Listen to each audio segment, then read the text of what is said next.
Shaina, I'm excited to dive in. Thanks for hopping on the podcast today. Sure thing. Thanks for having me, Mike. So you run this really cool company called Dogdrop, where people can drop off their dogs. You're franchising this. You've raised money from science. I'd love to hear more of the initial impetus for the company. Was it a personal frustration story, and then you realized there's a bigger opportunity here? Yeah, definitely. I'll kind of back up a few years. Previously, before starting Dogdrop, I actually was living and working in China for almost 3.5, 4 years. And after my time abroad, of course, I moved back to the US. And on day one, I got a dog, as one does, and immediately realized I needed support. So I was working for an early stage tech company as well. The time zone was in China, working remote. I was the first one for my team. So in between going into co-working spaces and working from home, I was more than able to physically watch my dog, if you will, but I couldn't really provide her the care or attention that she needed, especially when it comes to socialization. So as one does, I started asking my friends, okay, so like now what's out here in the US? I've been gone for a while and realized a lot of pain points and kind of just became fixated on solving that problem. And I didn't know exactly what the solution was, but I knew what the problem was. So what was the problem? Or what would you, in that point, what would you imagine an ideal solution being? Someone coming to get your dog or staying in your home or you dropping them off? Yeah, so this was mid 2017. And of course, there's the apps where people can come to your house and pick up your dog to walk them. That really wasn't the issue. I kind of just needed to plop her somewhere for a couple hours at a time for her to run around, hang out. Most of the places I could physically take my dog. So maybe I was at a co working space, but then wanted to go to a meeting where I couldn't really bring my dog, or I was working from home and I just needed to drop her off for like 90 minutes to hang out with her friends type of thing so that I could have some uninterrupted Zoom calls, if you will. So I was looking for something convenient, tech enabled, and high quality. And I realized that the places I was trying, even being in Los Angeles, just were complete outliers, especially when it comes to the tech and experience of what I was doing in my human life, if you will. And so kind of was focused around solving for convenience, technology, and quality. And was there something in China that you saw that was similar to that? No, there's nothing. I was in a completely different industry. I was more in hardware, and at that time, I was working for a Chinese EV, an electric vehicle company. So I was definitely not in the dog space, not in the retail space. So it wasn't too familiar. But when I moved back, that's when, I mean, we all know about like WAG or dog vacay. The farmer's dog started popping off. All of these newer kind of tech focused, but pet care companies that are really focused on a higher quality of care were coming out. That I was kind of going off of those trends. Interesting. Did you feel like there was a particular reason why all these companies seem to start at around the same time period? Was it just collective thought and pattern matching on investors? Yeah, I think if you look into the pet industry, right, obviously a massive, massive industry, and it's always been led by the pioneers, the traditional, you have Purina and Mars, and that's sort of it. And then the humanization of dogs and pets, if you will, started picking up. So I really believe kind of in the trends now where we are with dog care is it's about 10, 15 years behind human care and human health and wellness. So if you think about fresh dog food, when everyone was like, oh, vegan food and like the quality of fresh human food, then 10 years later, you start seeing the farmer's dog, Ollie. I mean, we had some early players like Just Food for Dogs or something of that sort, but becoming kind of popular by the masses. And then even now with all the dog supplement companies, like dog food just isn't enough. Even if it's fresh and raw food, now your dog needs vitamins and supplements, right? Just as humans need vitamins and supplements. So, and especially then our thought regarding this humanization trend for dogs, it really goes into dog health and wellness, and then also following the trends of like humans and convenience, but that humans, just as we need recreation and activity, that eating a healthy salad just isn't enough for a well-rounded lifestyle. Like dogs as well need their own recreation and activity, and humans need a place that's, has the same quality of care and experience that you'd expect in your human life. Interesting. What do you think of the dog supplements? In a way, it seems like it could be two questions come to mind. One is, do they need them? And then two is, if they do need them, why do they need them? What's your thoughts on that? I'm in no way a nutritionist, so I can speak more opinion based. Sure, I think if your dog has an issue, whether it's arthritis or something, or even if it's preventative care, I have a miniature dachshund. They're really prone to like joint issues and their long back and everything. So I actually use a product that's human grade collagen for her, focused on this like one specific thing. Um, I don't know. I feed my dog and kind of cross my fingers, hope for the best. One simple collagen supplement that I add, and I kind of ended there. But I think definitely, like humans, I think it makes sense, right? If you have an issue, that if you need a little bit something extra. Yeah. Yeah. Yeah. Yeah. I buy it. I buy it. And so how did you think about structuring the when you're first coming up with the concept and launching, were you iterating through different models, or was it clear on what approach you would take?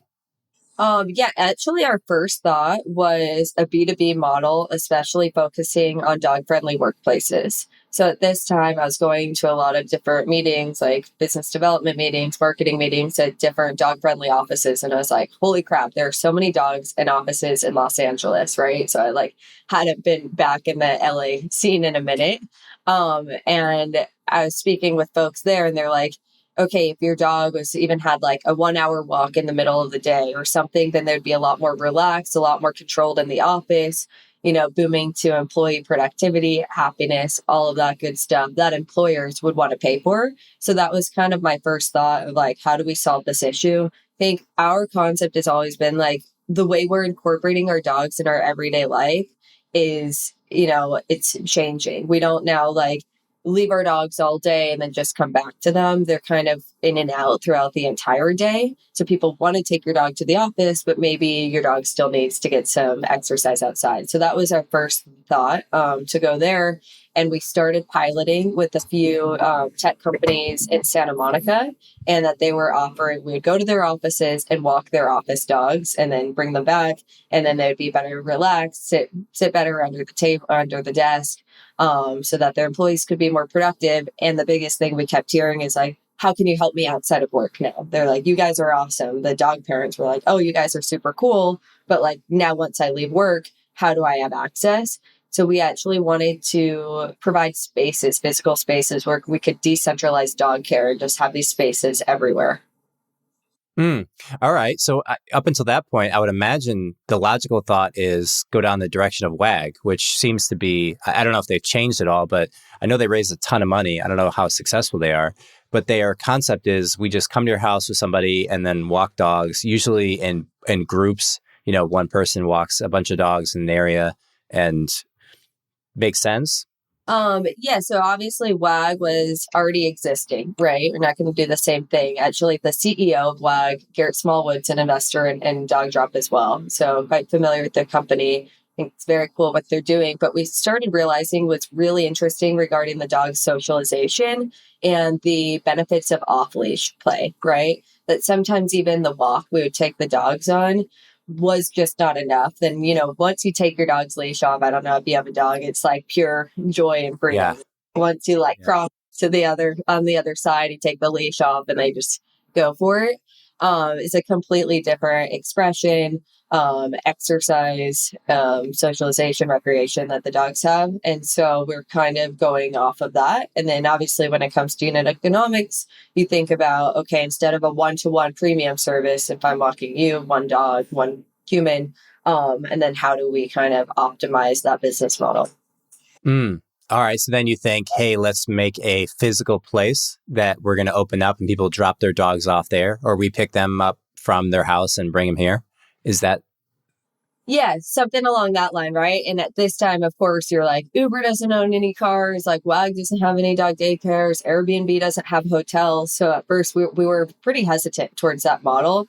And once we really looked into it, we are like, this is the only thing that makes sense. You're providing a safe, controlled environment, right? That it's 100% controlled environment. We're actually the overhead, the way we work with landlords to provide Dogdrop potentially as an amenity to their residents was a lot less you know, like we were able to get great deals with the landlords as well. So it actually ended up working a lot better for our business.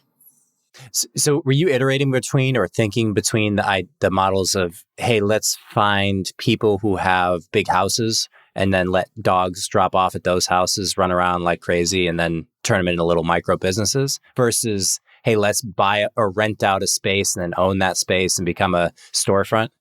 So of course the first is the first thought, right? You want to do like as possible with this little overhead. We kept getting back to quality of care, right? Everything we do, if it's not convenient, tech enabled or tech first or the highest quality of care, we're not doing it. And that kind of goes with every aspect. And the thing is about someone's house, Mike, you could have a great house. You can have like a 4-year-old who's going to leave the door open and like, it's not, yeah, right? You have this plant there, who knows that dog, like your dog never got into it and my dog will, sort of thing. And when we kept going back to that, when it comes to the quality of care, we really really know we needed to build our own controlled environments that people can trust, that they're everywhere, they're small enough, you can have an intimate environment, provide enough attention to each dog, and that's sort of what we stuck with. So you went down the franchise model. Your LinkedIn has that you're actively franchising. That's not obvious to me. Was there where were you in the business when you recognized that this was the path that you wanted to take? Probably 6 to 8 months in, right? I think for us, franchising is just a growth model. And we're able to raise capital, but that's really not why we're franchising. We're a lot of traditional franchisors franchise because they're like, hey, I've been doing this business for 10 years or so. And like, now I sort of want to scale. People are interested, and that's sort of the natural path towards it. I think what we're going to see is all these new emerging franchisors who are, venture back, they're startups, they're coming like tech first, and they're really using an outdated model, but for growth. So I hate franchise always feels like a dirty word for me. You think of the obvious franchisors that we all have in our head. I don't need to say it out loud, but you're not screaming convenience, quality of care, and technology when those companies come to mind. And but for us, we're really looking for these experienced operators to manage our locations, right? That the caliber of the operators that we're finding as franchisees, if you will, are just exponentially more experience than what we're finding for a traditional GM.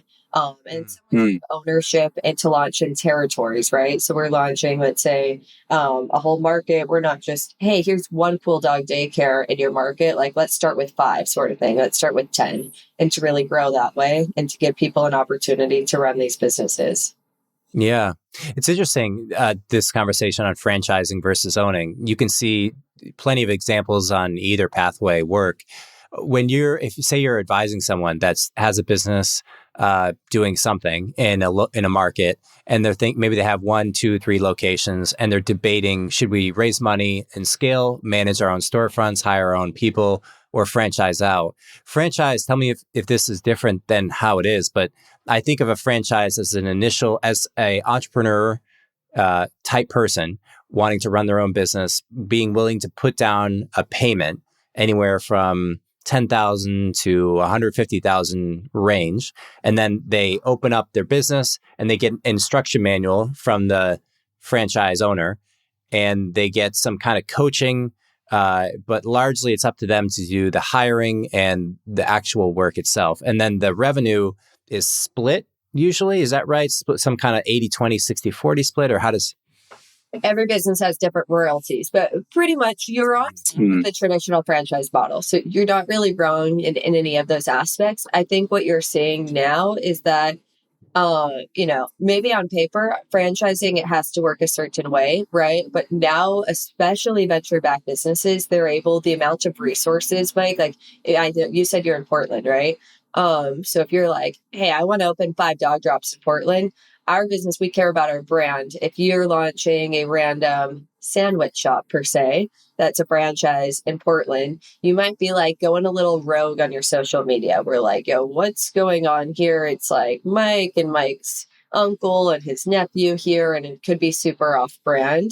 And everything like you're like, oh, we need to throw a promotion. I'm just gonna like throw something up to get some people in to buy some sandwiches today. I think what we want to provide is almost think of us as like we're in a full extension of your team, right? So even like franchisees, like we're on Slack together, like we're able to text as if it's like a further operating partner. So we're not just like, hey, here's the manual. Good luck. Call us once a month to check in. That we think of it as an extension of our team. And really, if you think about it, traditional, if you're doing all company owned and operated locations, that you would have like a GM of that territory.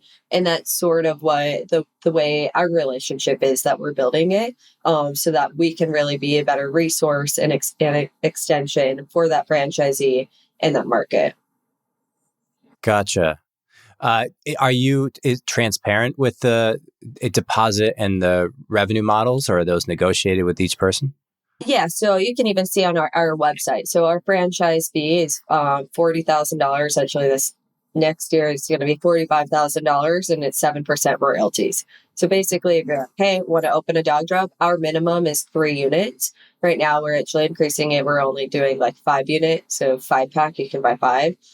So folks were looking for they're sophisticated operators, right? So their minimum investment is if you're looking at 5 dog drops, going to cost you probably in between 1.5 to 2 mil sort of thing. So it's a very unique profile of someone who obviously has cash. They've proven themselves. We're looking for operators that have retail operating experience, pet experience that's trainable, but it's really like the business and retail operations that we're looking for. So they have to open 5 dog drops at a time, or within a year or something? The schedule. So with each franchisee, we're working, it depends on their market, right? So we say, okay, you'll have X amount of years to open your 5 units. Our team will go out there. We'll go out like for your first week before grand opening for all your training. You come to Los Angeles, our headquarters for training. We'll go out quarterly to check to see how you're doing. And we're there sort of around the clock to help support them. Interesting. And is the challenge in franchising finding these people? I would imagine it all depends on these relationships, right? We've had a great amount of inbound coming to us for franchise. I think the challenge for us would be more on sorting out for the most highly qualified candidates, right? You'll have folks will be their net worth is 30 mil plus, and they're like, oh, I want to buy 10 dog drops, but it's like you have zero operating experience of a retail business. Right. Like, yes, you have the cash. So it's really finding these kind of overlaps of the experience, the net worth, everything in between. And then, of course, someone that's going to want to operate this business, right? So if you're like, oh, I have $30 million in cash, liquid capital, whatever. If you don't succeed, you're not going to be overly bent out of shape over 1 to 2 mils. So like for us, it's finding that like perfect mix of someone who has, the same kind of beliefs in us, the same vision, everything. And what's been so surprising to me is how big that pool is. I kind of thought that with all of our requirements, we're going to like really narrow it down. I'm like, who's going to really fit this? And I've been so surprised of the amount of very cool, very educated, experienced, qualified people that we're finding that meet this.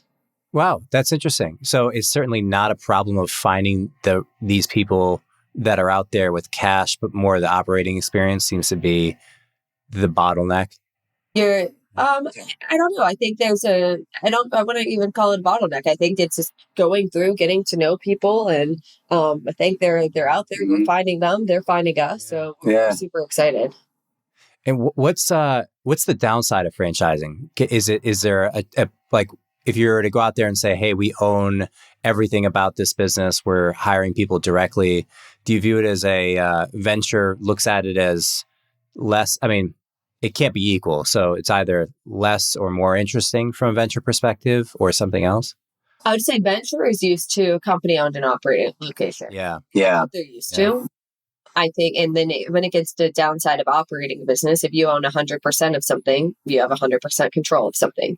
For us, for franchising, as a franchisor, what we're doing is different. Like we have a lot of control over the way people operate dog drops in different markets. But of course, you're putting your faith, your business into someone else. But hopefully, through the screening process, that you're finding stronger operators than even yourself. When it comes to valuations and like multiples and performance of locations, I mean, read anything about franchising. Typically, franchise locations perform stronger than the company's owned and operated affiliate location. Yeah, that's interesting. And I imagine that's because the people running them tend to just feel more ownership. They're not working for a bigger company, so they'll put in extra hours and do a better job. Yeah. And it's not even like you don't even want to equate everything to extra hours. It's for the ownership mentality, right? And especially, I mean, right now with like everything what's going on in the labor environment, franchising is a great option. You're finding just really strong people who have this ownership into a business. That's cool. And then obviously with the cash flow, the 40K up front, do you have to raise, or do you think about it as hey, we'll take less upside when we scale, but then we also don't have to raise as much. So there's the trade-off there. For us, I think we've always seen a strong path to, we can see like 500 units within, the next 3 to 5 years in development. So we will continue to raise venture money. We're a tech first company. The software that we're building is really the core of our business, right? Our software operates our locations. So it's something that are super excited about. We're going to continue to raise because we're accelerating growth and the resources that we can provide to our franchisees. It does seem though you wouldn't have to raise as much, and that might be obvious, but if you think about a cap table, like I started a company, we raised about 25 million, and we had this decision to say, do we want to scale using a franchise or straight ownership? We were building a marketplace for home care, so we had probably 30% of our burn was on engineering. So software is significant, but then the vast majority is on the actual care management. And we debated about this so much. So that's why I find it so interesting that you did take this approach, because we went the other direction and said, we're going to own everything. And it was really costly. We raised a lot of money, but it was costly and ended up being being challenging in its own right. So hearing your side of the story is really cool. That's what you'll find traditional franchisors, right? That's why they're franchising, because they're not raising venture, right? And you'll go slow, and that's fine. But for us, there's such a high demand for dog care, quality dog care right now, that we're ready to grow. And comes with pros and cons. That's the path we're taking. Super excited so that we can provide this service to dog parents across the U.S. faster. Sure, if we stopped raising, you can become a very profitable franchisor without taking in any venture capital or, but it's going to, like anything, be slower. We want to build out our team so that we can be, like I said, the way we're franchising is different. We're an extension to the franchisee, and we're building out a full team to be there. What are the challenges in running the business? Have you, so I imagine you have Slack channels, you're talking to different franchises, you have the site up, advertising to different franchisees. What do you call it? Franchisor is a person who, or is that a franchisee? You're the or. We are the or, and in franchise, like lingo, franchise world, they call it the Zors and the Zs. Yeah, it's a whole world of its own. So it's funny, we're like crossing all of these worlds. Yeah. Pet care industry, like franchise, startup, tech, and kind of like meeting somewhere in the middle. So How do people find what is this? Tell me more about this world of franchisees. Like, are they people who generally have accumulated some wealth personally, like a few million to tens of millions, and they're trying to deploy it by buying franchises, hiring people to run them, generally speaking? And how do they choose? Like, is it personal preference, or is there some comparison board where people are looking and sorting? Sort of all of the above and also different for everyone, right? So the folks we're looking for are, going for a minimum of 5 units or so. You could also, and most of these people are looking to own a territory and expand, expand, expand. Some franchisors, they're like marketing towards like, hey, retiring soon and like have a passion in beauty. Like here's a beauty franchise concept, right? Like you can put in your retirement 401k into that and you're probably going to buy a single unit. So it's there's something different for everyone. Folks that we are focusing on are the former, right? So they're looking to grow and expand a business, put more into the system, potentially even sell their units as well, get them as profitable as possible, and then sell them. Maybe add to it. They're owning territories. You can sell territories by an emerging brand, right? So, like a huge thing, obviously, working with any emerging brand, there's pros and cons, there's risks as well. I don't have 100 franchisees. I can say, here's their financial history, right? Here's how they're performing. But I can say, like, here's the market. We don't need to talk about that anymore. The pet market is massive. Here's our team, right? Here's the technology we built. Like, do you believe in this? This is what we proved out with our own Dogdrop location. And then now go from that. So you're finding a different profile of someone who's, hungry. They're an entrepreneur, but also it's that fine line because you don't want these people to go rogue, like too creative. Like, we're now creating all my own systems. That's not the franchise system. It's like follow the Right. Follow the book. Yeah, that seems to be the key. proven concept. This is the proven way of operating. And like, this is how we need to follow it for consistency. Yeah, yeah. And they generally look at an exit. So they'll say, hey, we were going to buy this franchise, run it. And then, I mean, obviously it's different for everyone, but some people will think about selling it to another franchise owner who would then run it.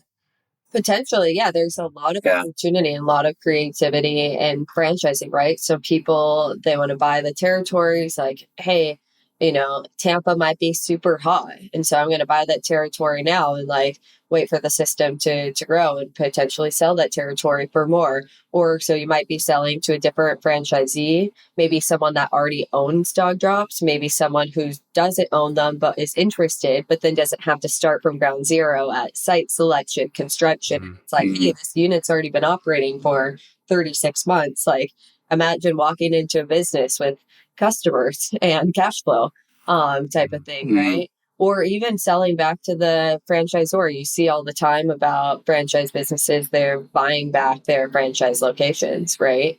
So they're going to a franchisees and being like, hey, your location's going really well or not. We want to buy it back from you and run it. So interesting. And also the other side, when a franchisee franchisee sells a franchise, then the franchisor would have a return on the investment. They would make money back in that transaction. no, so it's their business, right? I mean, we get the royalties and stuff. Oh, okay. Yeah. Okay. Be selling it unless we sell the system as a whole, right? If you bought one, then you can sell it and whatever you're able, whatever multiple you got it up to. And then for us, it's really the technology that we're providing to our franchisees, right? So that's sort of like our core differentiator. It's like, I know we're super focused right now on like retail and physical locations and franchising, but in the end, it's the software that's moving us forward. Are there do you go to like franchise conferences to meet people?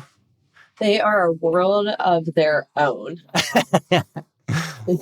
Maybe Google for franchise conference and you'll see what I'm talking about. But we went to one and Greer, my co-founder, and I went to the franchise conference in New York City in December. Interesting stuff out there going on. We work with a great franchise partner for our sales as well, and they're sort of an extension from our team. So we're not super active ourselves in the conferences. We may or may not be in the future, but we're still yeah. Our time. Yeah, I'm thinking like categorically about it.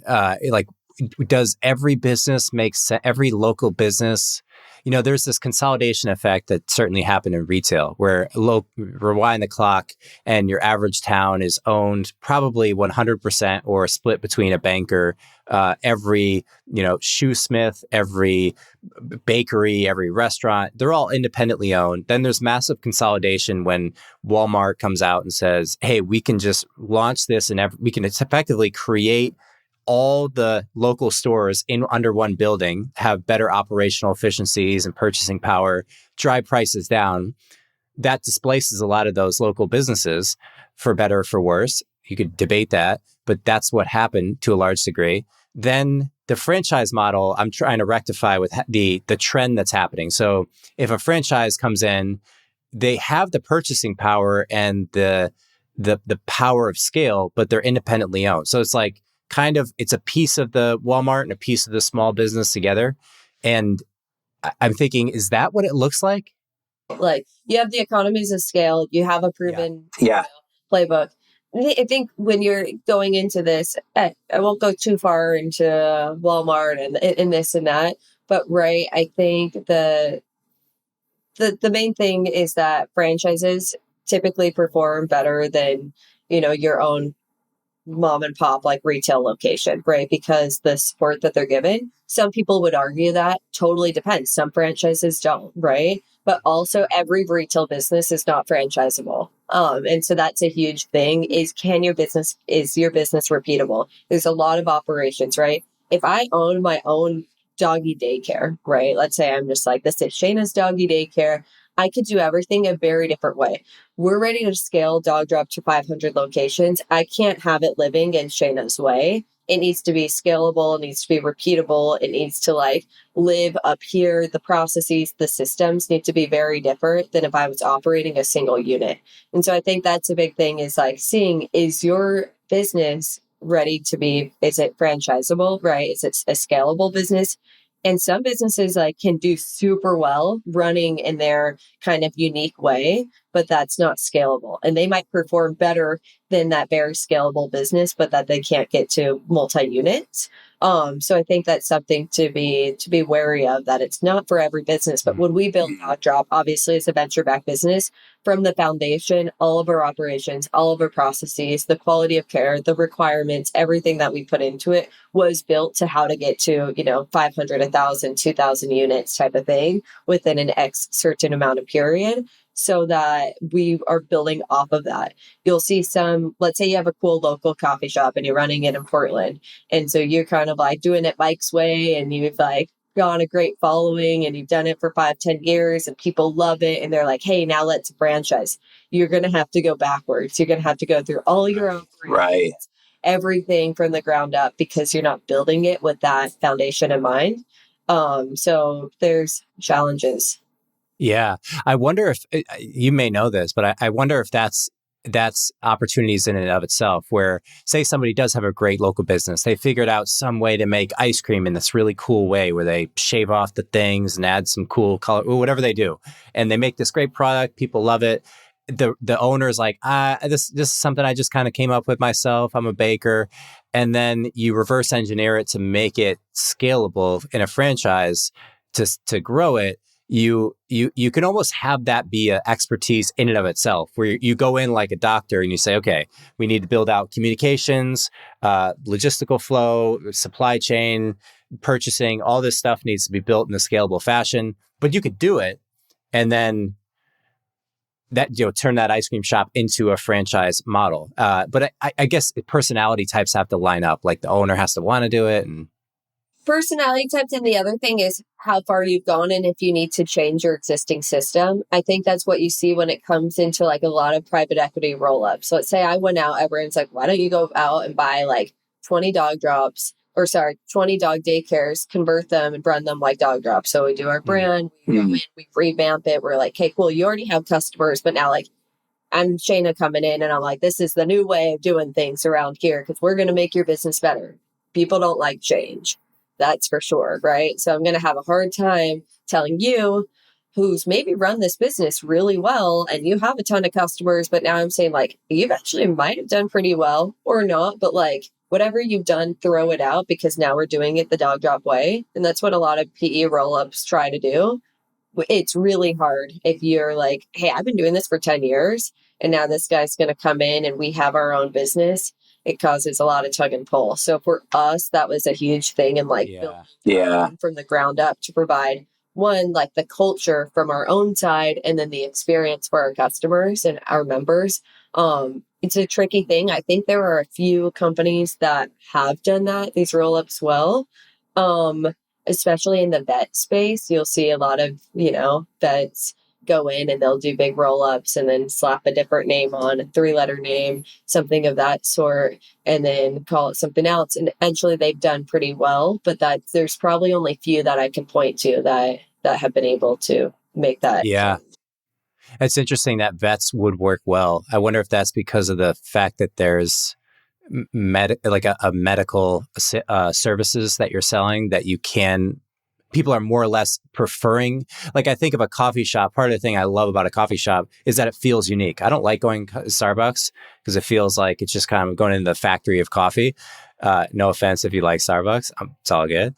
But if people go into a vet, they're not really looking for, I want that cool experience with the barista that's unique. And they're like, I want my dog to be healthy. And I recognize in medicine, the standards is what allows efficient scientific care. Maybe? Potentially. I can't speak too much to it. There are some very cool new vet concepts that are coming out. Modern Animal is one. There's Bond Vet in New York that are coming out with a very high membership experience or not, but high quality of care.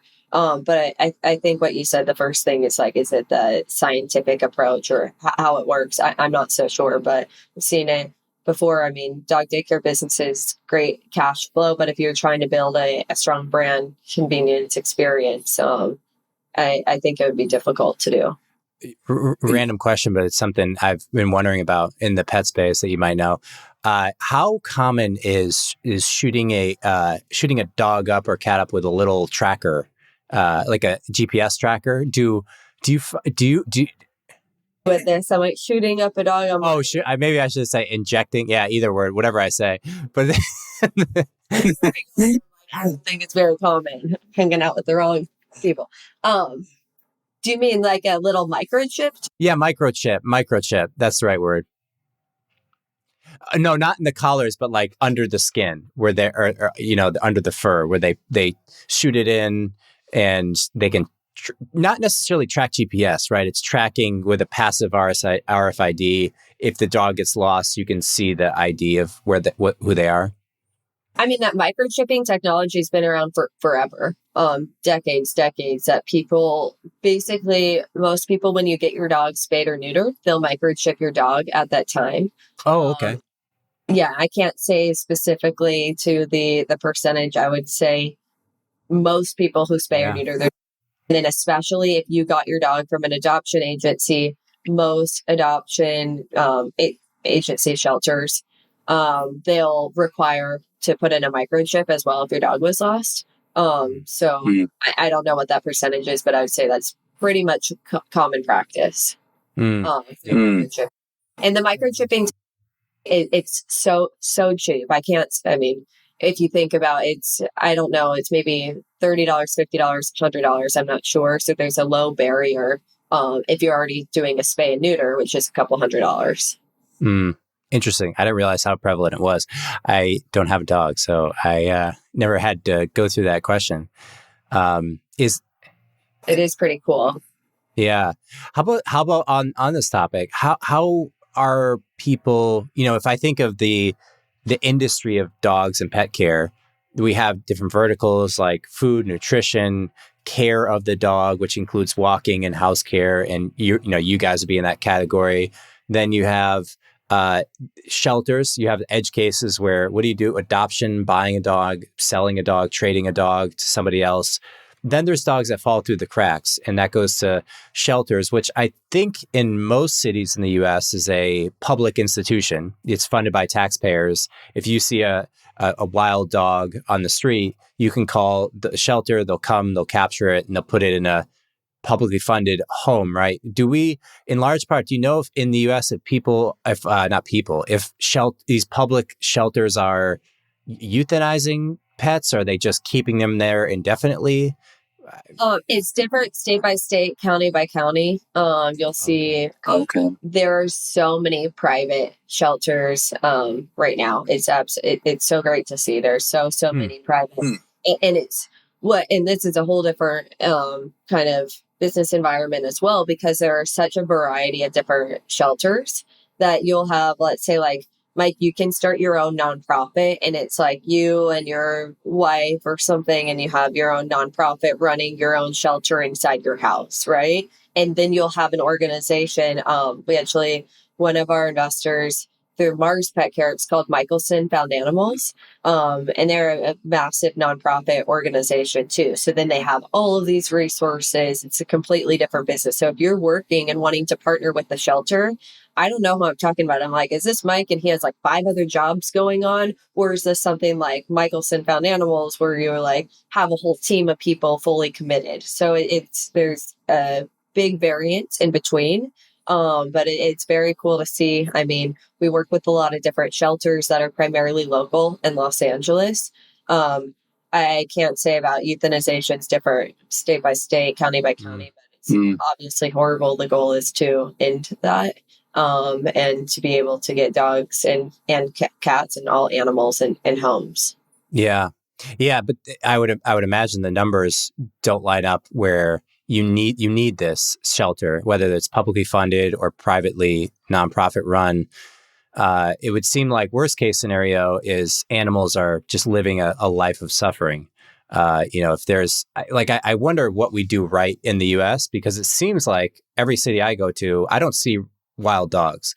But if I've traveled a lot in South America, Mexico, Colombia, Brazil, Argentina, and a lot of places, it's just common in cities to see dogs running around. Well, yeah, stray dogs. And I wonder what structurally what lesson could we offer the rest of the world when it comes to that? Maybe it's just more people are donating to nonprofits here.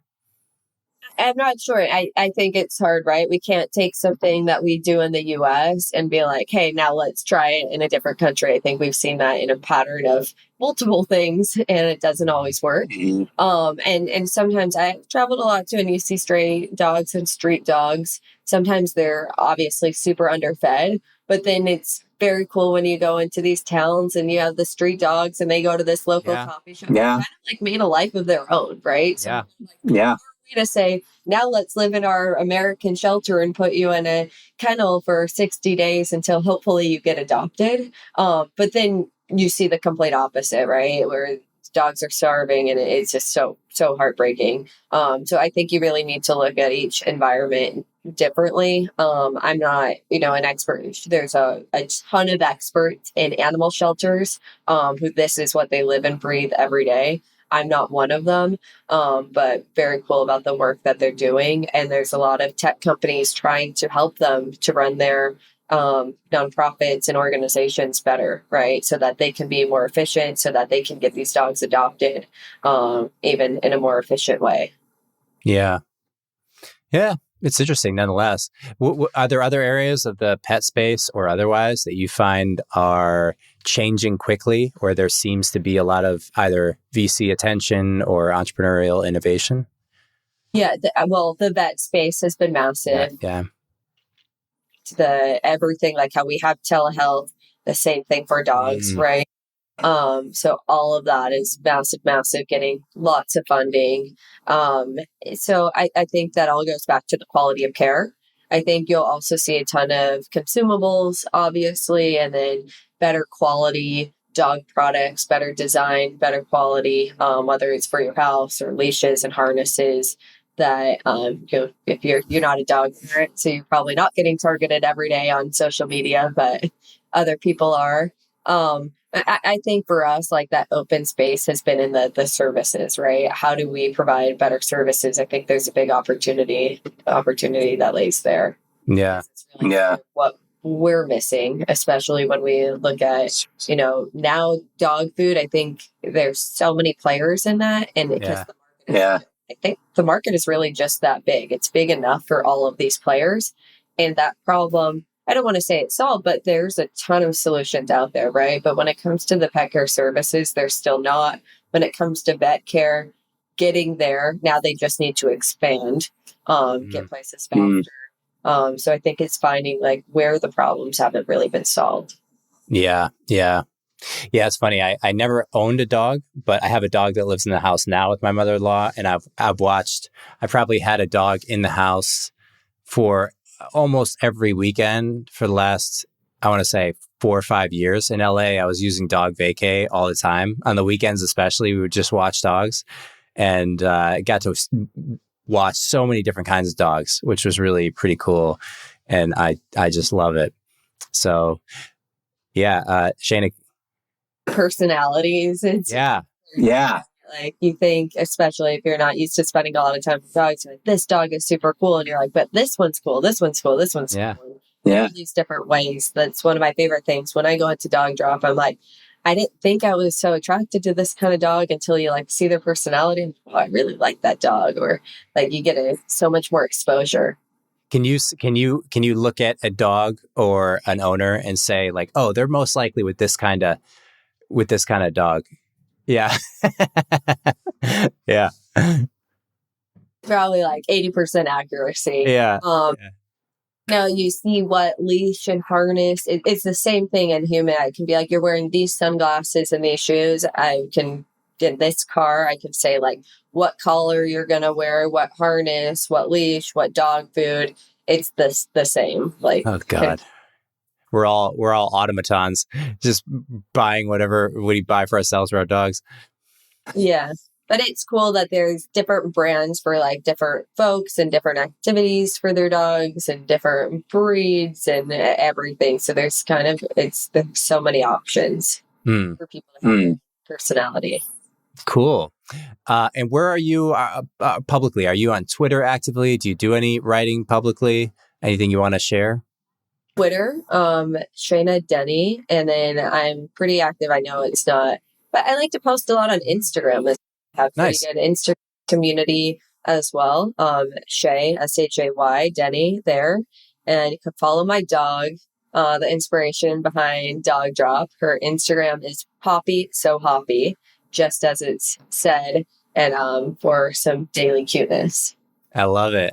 Dog Instagrams are my favorite. There needs to be a whole new app of. I love dog Instagrams. I would say the amount of our members who they have Instagram accounts for their dogs, it's absolutely insane. You also need to follow Dogdrop's Instagram. It's Dogdrop Co.